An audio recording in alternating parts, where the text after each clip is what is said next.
பிரபல பின்னணி பாடகி எஸ் ஜானகியின் மறைவிற்கு லண்டனில் இருந்து இசையமைப்பாளர் கங்கை அமரன் மற்றும் பாடகர்கள் SPB சரண், ஸ்வேதா மோகன், ஹரிச்சரன் உள்ளிட்டோர் குழுவாக இணைந்து ஜானகி பாடிய காற்றில் எந்தன் கீதம் பாடலை பாடி இசையஞ்சலி செலுத்தினர்.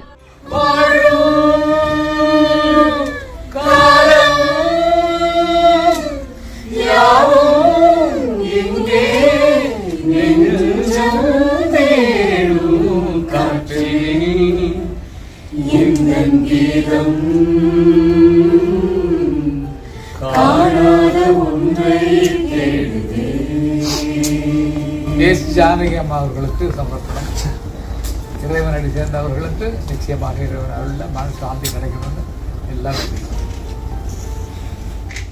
பிளே ஸ்டோர் மற்றும் ஆப் ஸ்டோரில் இருந்து பாலிமர் செயலியை QR கோடு மூலம் பதிவிறக்கம் செய்யுங்கள். செய்திகளை உடனுக்குடன் பெறுங்கள்.